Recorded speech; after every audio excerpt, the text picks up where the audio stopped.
Captain. ये एक सच्ची कहानी है जो वर्ल्ड वॉर टू खत्म होने के 2 हफ्ते पहले की है, जहां पर विली हैरल्ड नाम के एक जर्मन सिपाही को दिखाया जाता है जो आर्मी छोड़कर भाग रहा है। उसके पीछे कैप्टन जंकर और उसके सिपाही हैं जो विली को मारना चाहते हैं, पर विली एक पेड़ की जड़ के नीचे छुप जाता है जिससे उसकी जान बच जाती है। विली भूखा प्यासा यहाँ से आगे बढ़ता है जहाँ पर उसे एक दूसरा जर्मन सैनिक मिलता है जो उसी की तरह सेना को छोड़कर छुपा हुआ है। दरअसल इस वक्त में जर्मन सैनिकों को समझ में आ चुका है कि वो इस जंग में हार चुके हैं, इसीलिए कई सैनिक सेना को छोड़ चुके हैं और उन्हीं में से ये 2 भी होते हैं। रात को ये दोनों पास ही के घर के दड़बे में अंडे चुराने के लिए जाते हैं, पर घर के लोग उठ जाते हैं, इसीलिए विली के साथी को मार देते हैं। दरअसल इस वक्त खाना पैसा हर चीज की कमी होती है, हर कोई एक दूसरे को लूट रहा है, इसीलिए इस वक्त में चोरी करने वाले को, लूटपाट करने वाले को सिर्फ मौत की सजा दी जाती है। जर्मनी जो पूरी दुनिया पर अपना कब्जा करना चाहता था, आज उसी के लोग अपने ही लोगों को मार रहे हैं। वहीं विली जो भूखा है, ठंड से बेहाल है, वो अपनी जान बचाने के लिए बस भटक रहा होता है। तभी उसे एक जीप दिखती है और जब वो जीप के अंदर देखता है तो वहां पर एक सूटकेस होता है जिसके अंदर एक जर्मन कैप्टन की वर्दी होती है, साथ ही कुछ फल भी। विली यहाँ पर फल खाता है और साथ ही जर्मन कैप्टन की वर्दी पहन लेता है। वर्दी पहनने के बाद उसे ऐसा एहसास होता है कि वो खुद ही कैप्टन है। तभी यहाँ पर एक जर्मन सिपाही आता है जो विली को कैप्टन समझ लेता है। वो कहता है कि आपकी गाड़ी खराब हो गई है, मैं इसे ठीक कर देता हूँ, और वो विली की जीप को स्टार्ट कर देता है। विली भी उससे उसके पेपर्स मांगता है। दरअसल विली यहाँ पर ऐसे बिहेव कर रहा होता है जैसे वो सच में एक जर्मन कैप्टन है। अब ये दोनों के दोनों इस जगह से निकल जाते हैं। रात को ये एक बार में पहुंचते हैं जहां पर सब कैप्टन की ड्रेस में विली को देखकर शांत हो जाते हैं। विली उन सबको हाय कहता है लेकिन उसकी बात का कोई जवाब नहीं देता। दरअसल जर्मनी के लोग अब जर्मन सेना से बहुत नफरत करते हैं।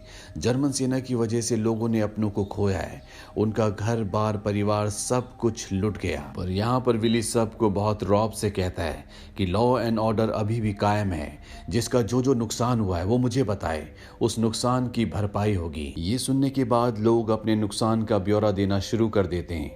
यहाँ बार का जो मालिक होता है वो विली को और उसके साथी सिपाही को खाना भी देता है, जिस खाने के लिए ये दोनों यहाँ पर आए होते हैं। रात को यहाँ पर एक चोर को पकड़ा जाता है जो खाना चुरा रहा होता है। विली उसे गोली मार देता है। अगली सुबह ये दोनों के दोनों यहाँ से निकल जाते हैं और एक घर में पहुंचते हैं जहाँ पर 3 जर्मन सैनिक जो अपने ग्रुप से अलग हो चुके हैं वो घर वालों को परेशान कर रहे होते हैं। विली घर के अंदर पहुंचकर सैनिकों को ऐसा करने से मना करता है, साथ ही उन्हें यकीन दिलाता है कि वो एक जर्मन कैप्टन है जो किसी खास मिशन पर है और उसे और भी सैनिकों की जरूरत है। ये तीनों भी विली को ज्वाइन कर लेते हैं। अब ये पांचों के पांचों यहाँ से निकल जाते हैं। रास्ते में जब ये एक जगह आराम कर रहे होते हैं तभी वहां पर 2 और जर्मन सैनिक आते हैं जिनके पास एक बहुत बड़ी गन भी होती है। दरअसल इस वक्त में जर्मनी की सेना पूरी तरह से बिखर चुकी होती है, इसीलिए कुछ सिपाही भाग गए होते हैं और कुछ सिपाही अपने ग्रुप से अलग हो गए होते हैं। ये दोनों सिपाही भी विली को कैप्टन समझते हैं और विली को ज्वाइन कर लेते हैं। अब विली की गाड़ी में पेट्रोल खत्म हो जाता है, इसीलिए सभी सैनिक उसकी गाड़ी को खींचते हैं। पर तभी इनके पास इस एरिया की मिलिट्री की गाड़ी आती है जो इन सबको गन पॉइंट पर ले लेते हैं और एक एक करके सबके पेपर्स चेक करते हैं। और अब विली घबरा जाता है क्योंकि उसके पास उसके पेपर्स नहीं है, और जब उससे पेपर्स मांगे जाते हैं तो विली कहता है कि मैं ऐसे अपमान को कभी बर्दाश्त नहीं करूंगा, मैं एक कैप्टन हूँ। तभी इस टुकड़ी का जिन्होंने इन्हें घेरा हुआ है उसका कैप्टन आता है और विली से पूछता है कि मैं तुम्हारे पेपर्स चेक करना चाहता हूँ। विली कहता है कि मैं खास मिशन पर हूँ, मुझे हाई अथॉरिटी ने यहाँ पर भेजा है। कैप्टन उससे पूछता है कौन सी हाई अथॉरिटी? विली कहता है मुझे खुद हिटलर ने यहाँ पर भेजा है। कैप्टन कहता है मैं तुम्हारे पेपर्स चेक करना चाहता हूँ। विली अपनी जेब से पेपर्स निकालता है जिस पर उसका नाम नहीं है, पर देने से पहले वो कहता है कि मैं भी एक कैप्टन हूँ, तुम भी एक कैप्टन हो, इसीलिए मैं भी तुम्हारे पेपर्स चेक करना चाहूंगा। ये सुनने के बाद दूसरे कैप्टन को यकीन हो जाता है कि विली सच में एक कैप्टन है और वो वो किसी खास मिशन पर है, इसीलिए वो उसके पेपर्स चेक नहीं करता और विली की जान बच जाती है। कैप्टन विली को बताता है कि यहाँ पर कुछ लुटेरे वर्दी पहनकर आते हैं जो आम लोगों को लूटते हैं, उन्हें मारते हैं। विली कहता है, अगर ऐसा है तो मैं सबसे पहले उन लोगों को सबक सिखाऊंगा, इस काम में मैं तुम्हारा साथ दूंगा। इसके बाद कैप्टन की टीम के साथ विली भी अपनी टीम को लेकर उसकी छावनी तक पहुंच जाता है, जहां पर इनकी मुलाकात कैप्टन जंकर से होती है। कैप्टन जंकर को बताया जाता है कि कैप्टन विली को यहाँ पर खुद हिटलर ने किसी खास मिशन के लिए भेजा है। कैप्टन जंकर जब विली को देखता है तो कहता है, शायद मैंने पहले तुम्हें कहीं देखा है, पर फिलहाल मुझे याद नहीं आ रहा, पर मेरी याददाश्त तेज है, मैं जल्द ही याद कर लूंगा। कैप्टन जंकर भूल चुका होता है कि विली वही सिपाही है जिसे वो इस कहानी की शुरुआत में सेना से भागने के आरोप में मारना चाहता था। अब ये सब के सब एक प्रिजनर कैंप में पहुंचते हैं, जहां पर सभी गार्ड्स का लीडर, जिसका नाम कर्ल है, वो इनके पास आता है। उसे लगता है कि कैप्टन विली यहाँ पर सेना के सभी कैदियों का कोर्ट मार्शल करने के लिए आया है, लेकिन जंकर उसे बताता है कि हिटलर ने कैप्टन विली को यहाँ पर किसी खास मिशन के लिए भेजा है। कर्ल विली को बताता है कि सेना के सभी कैदियों से हम परेशान हो चुके हैं, ये बार बार यहाँ से भागते हैं, बाहर जाने के बाद ये लोगों को लूटते हैं, उन पर अत्याचार करते हैं, रेप करते हैं, इन्हें दोबारा पकड़ना बहुत मुश्किल है और जब तक कोर्ट से ऑर्डर नहीं आते हम इनके साथ कुछ भी नहीं कर सकते। इन कैदियों ने आम जनता को बहुत परेशान कर रखा है, हो सकता है कि ये यहाँ से भागकर दुश्मन सेना के साथ मिल भी जाएं, हमें इन सब को खत्म कर देना चाहिए। विली कहता है कि मैं शायद इसमें तुम्हारी मदद कर सकता हूँ, पर सबसे पहले मुझे कैदियों से मिलना होगा। जंकर अब इस जगह से चला जाता है और कर्ल विली को और उसके साथियों को उस जगह ले जाता है जहां पर उन कैदियों को बंद किया गया है जो जेल से भाग गए थे। कर्ल कहता है कि मैं वार्डन को बुला कर लाता हूँ। वो वार्डन को बुलाने के लिए चला जाता है। यहाँ पर विली के साथ जो उसका सिपाही होता है वो यहाँ पर कैदियों को बहुत बुरी तरह से मारता है, साथ ही उनके पैसे भी उनसे ले लेता है। वहीं कर्ल जब वापस विली के पास आता है, विली कहता है कि हम इन सभी कैदियों को खत्म कर देंगे। कर्ल अपने सिपाही को ऑर्डर देता है कि फिंस के पास गड्ढा खुदवाओ, जहां हम इन कैदियों को मारकर दफना देंगे। ये इतने खतरनाक हैं कि ये कॉफिन भी डिजर्व नहीं करते। वहीं वार्डन देखता है कि फिंस के पास गड्ढा खुदवाया जा रहा है।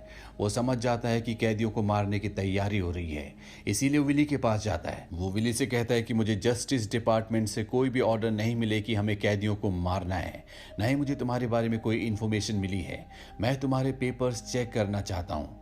विली कहता है कि मुझे खुद हिटलर ने यहाँ पर भेजा है और मेरे पास पूरे अधिकार हैं, मैं जो चाहूँ वो कर सकता हूँ। वार्डन अपने सीनियर को कॉल करता है और वो बताता है कि विली यहाँ पर कैदियों को मार रहा है, उसने पहले 5 कैदियों को मार दिया है। विली भी सीनियर से फोन पर बात करता है। वो कहता है कि जिन 5 कैदियों को मैंने मारा वो सब के सब अपराधी थे। हिटलर ने मुझे खास अधिकार दिए हैं और मैंने उन्हीं अधिकारों का इस्तेमाल किया है। इसके बाद वार्डन को बताया जाता है कि कल तक तुम्हें रुकना होगा, कल मैं खुद वहां पर आकर कैप्टन विली की इंक्वायरी करूंगा। वार्डन विली को कहता है कि कल तक तुम कुछ भी नहीं कर सकते। विली उस जगह से चला जाता है। इसके बाद कर्ल, जिसे विली पर पूरा विश्वास है, वो विली के हर एक फैसले से बहुत खुश है। वो जस्टिस डिपार्टमेंट के एक सीनियर को कॉल करता है और विली के साथ मिलकर उस सीनियर को विश्वास दिलाने में कामयाब हो जाता है कि विली को यहाँ पर हिटलर ने भेजा है और उसके पास खास पावर है। जस्टिस डिपार्टमेंट का वही सीनियर वार्डन को कॉल करता है और कहता है कि विली जो कर रहा है उसे करने दो, उसे हिटलर ने यहाँ पर भेजा है। इसके बाद विली और कमांडर 30 कैदियों को गड्ढे के अंदर भेजते हैं और उन 30 के 30 कैदियों को गोली मार दी जाती है। शाम को एक बार फिर से कैदियों को बाहर लाया जाता है और 30 कैदियों को दोबारा से गड्ढे के अंदर डाला जाता है और 30 और कैदियों को मार दिया जाता है। अब यहाँ पर गड्ढा भरने के लिए दूसरे कैदियों को कहा जाता है, पर वो साफ साफ मना कर देते हैं क्योंकि उन्हें पता है कि ये सब कुछ गलत हो रहा है। वहीं वार्डन को दिखाया जाता है जो इन सब चीज़ों से बहुत बेचैन होता है। उसे विली पर शक है क्योंकि उसने विली की पैंट देखी होती है जो कि उसके साइज की नहीं होती। वार्डन को पूरा विश्वास है कि विली यहाँ पर जो कुछ कर रहा है वो गैर कानूनी तरीके से कर रहा है। वो अपने सीनियर को कॉल करता है। उसका सीनियर कहता है कि जो कुछ तुम्हें लगता है वो सब कुछ मुझे रिटर्न में चाहिए। वार्डन अपने साथी को कहता है कि मुझे शहर जाना होगा, वैसे भी यहाँ पर मेरे हाथ में कोई भी पावर नहीं है। वार्डन यहाँ से शहर चला जाता है। वहीं विली को दिखाया जाता है जो आज खुश है, इसीलिए वो सबको पार्टी देता है। पार्टी में सब बहुत एंजॉय करते हैं, लेकिन यहाँ पर कुछ लोगों की आपस में लड़ाई हो जाती है। पार्टी खत्म होने के बाद विली जब बाहर आता है तो वो देखता है कि अभी भी कुछ कैदी बचे हुए जिन्हें मारना बाकी है। विली उन सब के हाथ बांध देता है और उन्हें भागने के लिए कहता है और जब वो भागते हैं तो विली पीछे से गोलियां चलाता है और उन सब को मार देता है। दरअसल विली ने आज जिन 90 कैदियों को मारा होता है वो जर्मन की सेना के वो सैनिक थे जिन्होंने सेना छोड़ दी थी और यहाँ से भागकर वो आम लोगों को लूटते थे, उन्हें परेशान करते थे, साथ ही मासूम लड़कियों की इज्जत के साथ भी खेलते थे।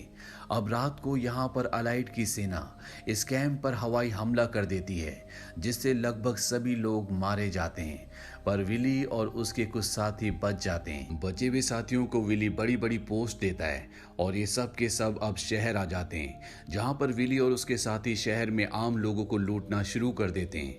वहीं पर एक होटल होता है जहाँ पर ये स्टे करते हैं। विली का एक साथी उसके साथ बदतमीजी करता है जिसे विली मौत की सजा सुनाता है, यानी कि विली ने अपनी खुद की एक अदालत भी बना ली है। अब अगली रात को होटल में आर्मी पुलिस छापा मारती है और विली और उसके सभी साथियों को पकड़ लेती है। इसके बाद विली के ऊपर मुकदमा चलाया जाता है, लेकिन जज विली को कोई सजा नहीं सुनाता। वो कहता है कि विली ने जो कुछ किया वो जर्मनी के लोगों के लिए किया, लेकिन अब उसे फ्रंट में दोबारा से लड़ने के लिए जाना होगा, यानी कि बर्लिन में जहां पर हिटलर है और लगातार अलाइड की सेना उस तरफ बढ़ रही है। पर इससे पहले कि विली को बर्लिन भेजा जाता, विली इस जगह से भाग जाता है और आखिरी बार विली को हमें जंगल की तरफ जाते हुए दिखाया जाता है। इसके बाद हमें बताया जाता है कि 23 मई सन 1945 को विली को ब्रेड चुराते हुए पकड़ लिया गया। वो अपना पेट भरने के लिए संघर्ष कर रहा था। 14 नवंबर सन 1946 को विली और उसके 6 साथियों को फांसी की सजा दे दी गई। विली इस वक्त मात्र 21 साल का था। इस फिल्म में हमें जर्मनी के उस सच को दिखाया गया है जहां पर जर्मनी के आम लोग दुश्मन सेना से नहीं बल्कि खुद अपनी जर्मन सेना से परेशान हैं। वो उनसे नफरत करते हैं। जो आग जर्मनी ने दूसरों के घर पर लगाई थी, अब उसी आग से उनके खुद के हाथ जल रहे हैं। यहाँ पर हर एक जर्मन दूसरे जर्मन का दुश्मन है। तो ये थी पूरी कहानी फिल्म द कैप्टन की।